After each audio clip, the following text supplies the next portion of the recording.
but I didn't move, and he didn't come back. At 2:17 a.m., I heard footsteps in the hall, but they passed my door. Fading into the night, the next evening, the house felt quieter, heavier. Noah had left for the night to visit his girlfriend, leaving just me and Ezra. We barely spoken. All day, our interactions limited to fleeting glances and small, careful words. He'd gone for a ride earlier, returning with a six-pack and a bag of chips. His movements deliberate, like he was trying not to draw attention. But I noticed everything. The way his fingers lingered on the bottle, the way his eyes avoided. Mine died after dinner. I was rinsing plates when the lights flickered, then died. Another storm, I muttered, drying my hands. In the living room, Ezra was already lighting candles, the warm glow softening the sharp lines of his face. "Grid's out," he said, striking a match. "Happens a lot here." I nodded, sitting on the edge of the couch. "Guess we save our phone batteries." He glanced at me, his expression unreadable. "Come sit." It wasn't a question. I joined him on the rug, the candle between us casting shadows across the floor. The rain tapped the windows, steady and soft. For a while we sat in silence, the kind that feels alive, heavy with things unspoken. "You remember that summer," Ezra said suddenly, staring into the flame, "when you, me, and Noah built that fort by the lake?" I smiled. "You were so small. You kept dropping the nails." He smirked. "You made me feel like I wasn't useless, though." The silence returned, but it was different now, warmer, like we were sharing something fragile. Then he spoke again, his voice barely above a whisper. "I used to hate when you came around, not because of you, because of me. I felt things I didn't understand," my heart stuttered. "Like what?" He laughed, bitter and soft. "Like wanting to be near you. Like wondering what it'd be like to, I don't know. I thought it'd go away. Crushes do, right?" I turned to him, my voice quiet. "Get it?" He met my eyes, raw and unguarded. "No." Before I could respond, he reached for the candle, adjusting the wick. His hand paused, hovering. In the space between us, I placed mine beside his, close enough to feel the warmth of his skin. Slowly, I let my fingers brush his. He didn't pull away. His hand trembled, but he held on, like it was the bravest thing he'd ever done. "I don't want to hide anymore," he whispered. "You don't have to," I said, my voice steady. Despite the storm in my chest, he leaned closer, his breath warm, his eyes searching mine. But before anything could happen, footsteps quick, heavy echo from the porch. The door creaked open, then slammed shut. "Yo, power's out again." Noah's voice cut through the moment like a blade. Ezra and I sprang apart, our hands dropping. Noah stepped into the room, his phone flashlight casting harsh light across the walls. He didn't notice the tension, thank God, but my chest was tight, my breath shallow. Ezra stood, wiping his hands on his jeans. "I'm heading to bed," he muttered, brushing past me. His fingers grazed mine one last time, a fleeting promise. That night I lay awake, the memory of his touch burning in my palm. 1 second longer, and I might have kissed him. The next morning, the house felt wrong, empty. The coffee pot sat untouched, the kitchen silent. Noah was up, making toast, scrolling through his phone. "Morning," he said. "Ezra's gone. Took off early. Probably in town." My stomach sank. He'd left. No note, no explanation. The night before had felt so real, so raw, his hand in mine, his confession. But now he was gone, and I couldn't shake the feeling I'd done something wrong. All day, I went through the motions, helping Noah fix a wobbly deck rail, my mind stuck in that candlelit room. By sunset, Ezra still hadn't returned. I stepped onto the porch, needing air, and noticed his motorcycle was missing. "He's probably at a friend's," Noah said when I asked, oblivious to the ache in my chest. That night, I couldn't sleep. I kept checking my phone, hoping for a message that never came. Had I pushed too far? Had he run from whatever this was? Around noon the next day, I heard the rumble of his bike. He parked, pulled off his helmet, and walked toward the house. His expression unreadable. I met him at the porch steps. "You left," I said, my voice sharper than I meant. He nodded, avoiding my eyes. "Needed space. From me?" He looked up, and I saw it fear, not anger. "I'm not good at this, Sam. Feeling things. Letting people in. You think I am?" I asked softly. He ran a hand through his hair, frustrated. "No. I think you're better at pretending it's not a mess." "It is a mess," I said. "But running without a word? That's not fair." He looked down, guilt flickering across his face. I thought if I left, I could stop feeling whatever this is.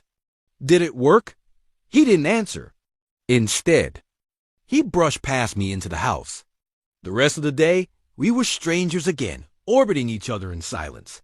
Even Noah noticed. "You two okay?" he asked, half laughing. "Just tired," I lied. That night, I saw Ezra by the fireplace, the glow painting his face in soft oranges. He stared at the flames, lost in thought. I wanted to sit beside him, to reach for him, but fear held me back. What if he pulled away? So I went to bed, the guest room feeling colder than ever.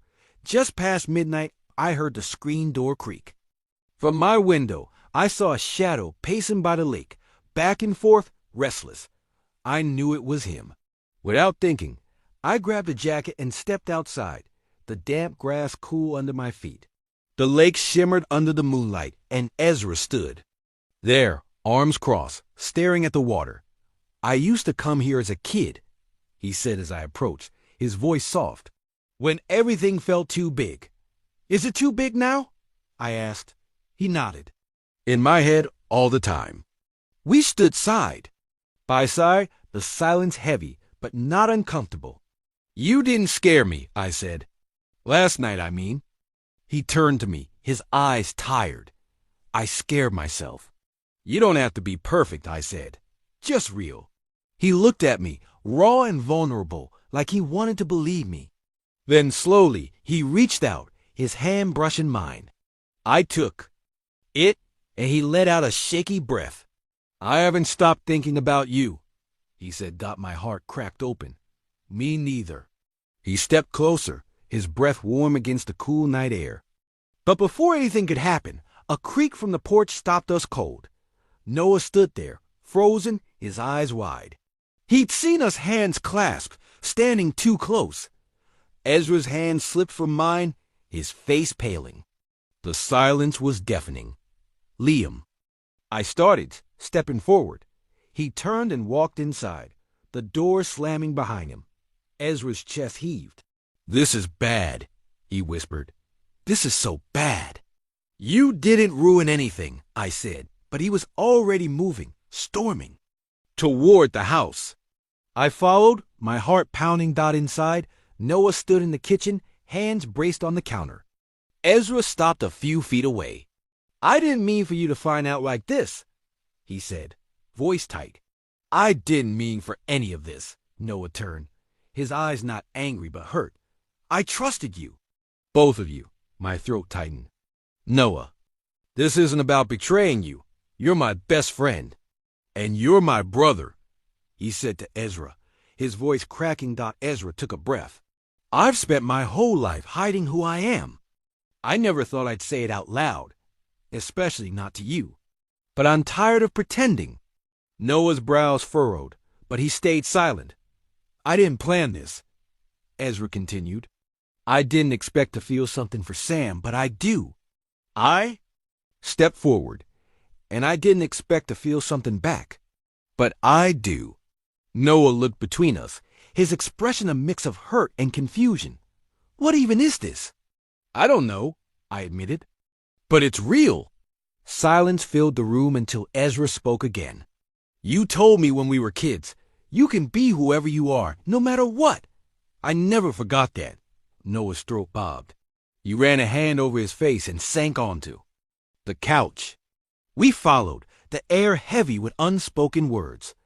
"I'm not mad because you're into guys," Noah said finally. I'm mad because you hit it. You're my family. Ezra's voice cracked. I was scared. You always say that, Noah said, his eyes glinting. But you can't keep running. I'm not, Ezra said. That's why I came back. Noah looked at him, then at me. If anyone can handle his chaos, it's you, Sam. I blinked, caught off guard. Wait, what? He sighed. I don't love it, and I need time. But if this is real, I'm not standing in your way. Ezra's voice was barely audible. It's real. The air felt lighter, not fixed, but lighter. Ezra sat beside Noah, cautious. You're not gonna punch me? Noah smirked, still deciding. I exhaled, and Ezra looked at me, his eyes glassy but warm. He reached for my hand, and this time, he didn't let go. 2 weeks later, I was back in the city, drowning in deadlines and the hum of urban life. But something had shifted. Every morning, my phone lit up with a message from Ezra, a simple morning with a sun emoji, a photo of his coffee or a selfie from his garage, grease smudged on his cheek. I'd never been one to grin at my phone, but with him, I couldn't help it. We hadn't labeled anything, hadn't forced it into a box. It was just us, growing slowly, carefully, like a seedling in spring. One Friday, as I wrapped up a client call, my phone buzzed. Ezra, any chance you're free tonight? Always. What's up? Meet me where the city forgets it's a city. I smiled, knowing exactly where he meant, a quiet riverside spot he told me about years ago, hidden behind willows, where the skyline felt like a distant dream. An hour later, I found him there, hands in his pockets, wind tugging at his jacket.